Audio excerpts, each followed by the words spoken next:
Bonjour à tous, bienvenue dans Checkpoint, l'émission mensuelle qui fait le point sur l'actualité pop culture. Comment crois-tu que tu réagirais si je disais des choses négatives à ton propos? Honnêtement, j'en aurais rien à foutre. Disney finira-t-il par racheter le diable? Le loup d'Intermarché entre buzz et polémique? Les séries Tokusatsu pourraient connaître un prime comme jamais et un célèbre manga de mafieux pourrait enfin avoir droit à l'adaptation animée qu'il mérite. On commence cette partie comics, manga et animation avec une rumeur de malade qui se confirme de plus en plus. Quand on me demande les animes qui mériteraient une nouvelle adaptation, je réponds souvent Saint Seiya parce que ça a beaucoup vieilli, Soul Eater parce que la première adaptation est allée plus vite que le manga et qu'elle a dû inventer une fin qui est merdique, ou encore Katekyo Hitman Reborn parce qu'on n'a juste pas eu de fin du tout. Vous l'aurez compris, notre premier sujet, c'est le potentiel retour de Reborn en animé. Pour ceux qui ne connaîtraient pas Katekyo Hitman Reborn, ça raconte l'histoire de Tsuna, qui apprend un jour qu'il est l'héritier de la puissante famille mafieuse Bangola. Il doit alors trouver des personnes de confiance pour devenir ses gardiens et doit lui-même apprendre à maîtriser son pouvoir. Et pour ça, on lui envoie un précepteur nommé Reborn, qui est le plus puissant tueur à gages au monde et qui se trouve également être un bébé. C'est vraiment un excellent manga qui mérite une adaptation digne de ce nom. Pendant des années, les fans ont fantasmé une suite à l'animé, puis voyant que ça ne se ferait pas, un potentiel remake. Le fantasme est devenu rumeur et depuis 2-3 ans, cette rumeur semble devenir palpable. Il est bizarre ce sol. Il est pas palpable. La rumeur a continué de grossir et début décembre, la production Pony Canyon a déposé le nom de domaine kh-reborn-anime.jp. De son côté, ADN a fait de la pub pour rappeler que l'anime Reborn, le premier et actuellement le seul en fait, est présent sur leur plateforme. Au moment où l'on tourne, on est le 18 décembre. Ce qui serait stylé, c'est que l'annonce soit faite d'ici la sortie de la vidéo début janvier. Sinon, je suis allé voir Jujutsu Kaisen Exécution au cinéma. Rien à voir avec le film précédent Jujutsu Kaisen 0, qui était un long métrage à part entière. Ici, il s'agit de la fin de la saison 2 et du début de la saison 3 en exclusivité, permettant ainsi aux fans de se remettre dans le bain avant le démarrage de la saison 3. Une stratégie qu'on a déjà vue avec Kimetsu no Yaiba. Je vous avoue que j'y serais pas allé si j'avais pas un abonnement Cinépass, mais c'était sympa de revoir le final de fou de la saison 2 sur grand écran et avec un son de malade. Arrêtez tout, Samurai Troopers est de retour. Ces derniers temps, les animes des années 70-80 ont la cote. Il y a plus de 10 ans maintenant, le film Harlock, plus connu sous le nom d'Albator, est arrivé comme pour prendre la température. En 2017, c'est le film Mazinger Z Infinity qui propose une suite à l'histoire du célèbre mecha de Go Nagai. L'année suivante, toujours chez Go Nagai, on nous présente une nouvelle version de son Devilman avec l'exceptionnel Devilman Crybaby. En 2021, du côté des Américains, on fait revenir les maîtres de l'univers pour une série réimaginée, nettement plus qualitative et mature, s'inspirant tout de même du lore classique. Elle se nomme Révélation et sera suivie d'une saison 2 nommée Révolution. En 2024, c'est Grandizer, connu chez nous sous le nom de Goldorak, qui revient pour un reboot nommé Grandizer You. Et oui, encore du Go Nagai. Et en 2025, avec pas mal de retard pour la France, c'est le film Heidi qui arrive sur grand écran. Pour revenir au sujet initial, il est plus jeune que tous ceux que je viens de citer, mais en 88 est sorti Samurai Troopers, connu en Occident sous le nom de Ronin Warriors. On y suit 5 jeunes guerriers modernes, enfin pour les années 80, qui portent des armures mystiques liées à des éléments pour combattre le maléfique Talpa et protéger l'humanité. La nouvelle série est une suite se déroulant à notre époque, mais rassurez-vous, elle est conçue de sorte à pouvoir être suivie par ceux qui n'auraient jamais vu la série originale. On en sait plus sur la fin de la série Super Sentai, puisqu'après 50 ans de diffusion, son créneau du dimanche matin va être alloué à la nouvelle série Project Red, le nouveau grand pari de la Toei. Annoncé récemment, ce projet ouvre une nouvelle ère. Red signifie Records of Extraordinary Dimensions. La Toei a annoncé vouloir créer un univers tokusatsu connecté avec plusieurs séries partageant le même monde, des crossovers et une narration plus moderne pensée aussi pour un public plus adulte. La première saison de cette nouvelle licence se nomme Shouchu Keiji Gaban Infinity, soit Super Space Sheriff Gaban Infinity en anglais. Le terme Space Sheriff aura peut-être interpellé certains fans de Recrea 2, puisque chez nous cette série s'est fait connaître sous le nom d'Ixor. Ixor, sur la terre, il est comme toi et moi. Ixor, dans le ciel, c'est lui qui fait la loi. Ixor. D'ailleurs, fun fact, en VO le personnage principal s'appelle Gaban, car c'est comme ça que les Japonais prononcent le prénom Gabin. Ce nom a été choisi en hommage à Jean Gabin, qui est surtout connu au Japon pour ses rôles de flic. On le ressent depuis quelques temps, l'objectif de la Toei est de moderniser le tokusatsu et de le rendre plus populaire dans le monde occidental. La dernière série Kamen Rider est d'ailleurs diffusée en simulcast depuis septembre dernier aux États-Unis, au Canada, au Royaume-Uni ou encore en Australie. Mais malheureusement, toujours pas en France. Tout ça me fait également espérer un retour de la série B-Fighters alias Beetleborg. Et je sais qu'avec ce nom-là, je viens de créer un choc mental dans l'esprit de certains. Avec un public toujours plus grand pour les séries tokusatsu, j'espère qu'on verra plus de jeux vidéo, TCG et autres être produits et exportés à l'avenir. Spider Noir, ce n'est pas une invention récente. À la base, c'est une variation du personnage apparu dans les comics Marvel.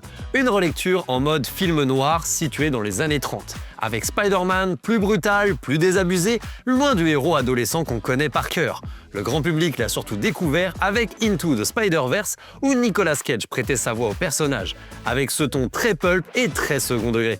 Aujourd'hui, l'info concrète, la seule qui compte, c'est qu'un projet officiel est bien en préparation. Pas un fan film, pas une rumeur YouTube, il s'agit d'une série live-action prévue pour 2026 avec Nicolas Cage à l'écran, produite par Sony et diffusée sur MGM+, aux États-Unis et Prime Video à l'international. Le concept est clair sur le papier. Un Spider-Man vieillissant, détective privé, dans un New York des années 30 avec une esthétique très marquée, au point que la série sera proposée en noir et blanc, mais aussi en couleur. Donc là, on n'est peut-être pas juste sur un spin-off de plus, mais sur une vraie proposition créative. Reste la vraie question, est-ce qu'on va avoir un polar solide avec une vraie ambiance et un vrai rythme, ou juste une déclinaison Spider-Man de plus qui se cache derrière une esthétique vintage pour faire illusion? Parce que l'idée est bonne, maintenant il va falloir prouver que c'est pas juste un costume et un filtre. Dans l'actualité, on apprend que Disney a signé un accord avec OpenAI qui détient ChatGPT et Sora 2 pour leur permettre d'utiliser les personnages de Disney, Pixar, Marvel, Star Wars, etc. dans leur création générative. Cependant, l'accord précise que les voix des comédiens de doublage ne peuvent pas être utilisées, de même que les visages des acteurs pour les films comme Star Wars ou Pirates des Caraïbes. Disney a également investi dans OpenAI et a obtenu des parts de l'entreprise. Ils ont également déclaré qu'ils utiliseraient l'IA pour enrichir la narration et l'expérience des fans, tout en s'engageant à l'utiliser de façon responsable, avec respect des créateurs et sans remplacer les voix et acteurs humains. Ouais, je trouve toujours que ça pue cette histoire. En parlant d'IA, le miracle de Noël a eu lieu et c'est une pub Intermarché. T'es sûr? Non, mais il n'y a pas de... En effet, vous n'avez pas pu passer à côté du buzz de la publicité. Waouh, le terme buzz, vraiment, il fait tellement mainstream aujourd'hui, j'ai vraiment l'impression que c'est un mot de boomer. Bref, tout le monde a vu ou au moins entendu parler de la pub d'Intermarché, le mal-aimé, et son look qui en a touché plus d'un. L'animation est superbe et authentique, tandis que chez Coca-Cola et McDo, ça fait des pubs avec de l'IA. Et c'est ça qui l'a fait exploser. Pour être précis, c'est surtout la personne qui l'a reposté avec des sous-titres anglais. Mais bref, c'est une belle victoire face à l'IA et j'espère que ça poussera les autres entreprises à vouloir imiter ce succès en faisant appel à des sociétés d'animation qui utilisent de vraies personnes. Mais vous voulez du drama, alors je vais vous en donner. Suite au succès de la pub, plein de gens ont voulu acheter la peluche du loup pour Noël. Sauf que cette peluche n'existe pas encore. Intermarché a annoncé qu'au vu de la forte demande, ils allaient la produire, mais qu'ils voulaient d'abord trouver la bonne entreprise pour le faire et que ce soit une entreprise française pour rester dans la même direction que la pub. Mais le monde est méchant et on trouve déjà plein de faux sites internet vendant cette fameuse peluche qui n'existe tout simplement pas. Car quand on regarde le modèle, on se rend compte qu'il est fait avec de l'IA. Un comble! Ces sites sont des arnaques, soyez vigilants s'il vous plaît. Vous en voulez encore? Un homme du nom de Thierry Dedieu, un auteur de livres jeunesse, affirme que l'histoire présentée dans la pub est un plagiat de l'un de ses livres. J'ai regardé un peu plus en détail, pour moi, c'est non. La direction artistique n'est pas la même, la morale de l'histoire non plus, et les plans présentés comme repris de ces illustrations n'ont pas grand-chose à voir. En fait, le seul truc, c'est que ça se passe dans la forêt, en hiver, comme beaucoup de contes occidentaux, et qu'il y a un loup, comme beaucoup de contes occidentaux. L'auteur parle de l'idée de la grande table de Noël au milieu de la forêt, avec des bougies. Oui, Noël, il y a souvent beaucoup de monde autour de la même table, donc elle est longue. Perso, chez moi, il y a toujours des bougies, et l'histoire se passe dans la forêt, donc logique qu'elle soit entourée d'arbres. Bref, ce sont des éléments beaucoup trop généralistes pour pouvoir se les approprier. Alors, démarche innocente ou opportuniste, ce n'est pas à moi d'en juger. Je vous laisse me donner votre avis en commentaire. Allez, une dernière polémique pour la route. J'aime pas la pub d'Intermarché, le mal-aimé. Eh bah, sympa. Je m'explique. J'adore l'animation, tout ça, c'est super. Mais le loup est mal aimé du reste des animaux parce qu'il est le seul à manger de la viande. En même temps, si tu mangeais pas tout le monde, Je suis un loup. Qu'est-ce que tu veux que je mange? Sauf que c'est un loup, il en a besoin. Lui, il peut pas choisir, sa santé en dépend. Alors je suis pas débile, je sais que c'est un conte et que le vrai problème c'est qu'il tue les autres. Mais lui, c'est pas pour le plaisir, il a pas le choix. Et donc, moralité, tu dois t'adapter et faire comme les autres pour qu'on t'accepte. Bon, là-dessus, je chipote. Ce qui me pose problème, c'est l'hypocrisie d'Intermarché qui nous dit qu'on a tous une bonne raison de commencer à mieux manger tout en vendant de la merde à bas prix et en faisant des marges de salopards sur les produits bio, en essorant les agriculteurs français, non pas pour augmenter le pouvoir d'achat des consommateurs, mais pour gonfler leurs marges. Faire du greenwashing tout en pratiquant des méthodes de pêche destructrices comme le chalutage profond qui ravage les écosystèmes marins. Alors ouais, je suis pas fan de la pub. Il y a quand même une chose que je trouve bien faite, c'est la musique, le mal-aimé de Claude François. Ça marche bien parce que le loup, c'est un prédateur et Claude François, c'est un...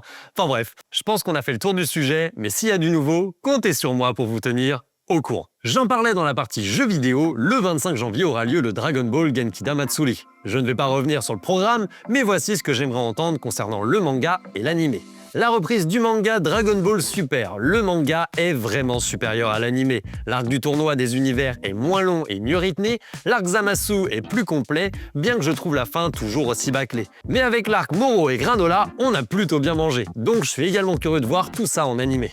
Il y a pas mal de rumeurs concernant un nouveau film, peut-être la canonisation d'un autre personnage, comme ils l'ont fait avec Broly, auquel cas, Cooler ou Janemba pourraient être des choix intéressants. Une autre rumeur qui revient régulièrement, c'est une nouvelle adaptation de Dragon Ball, avec un nouvel animé comme pour The One Piece.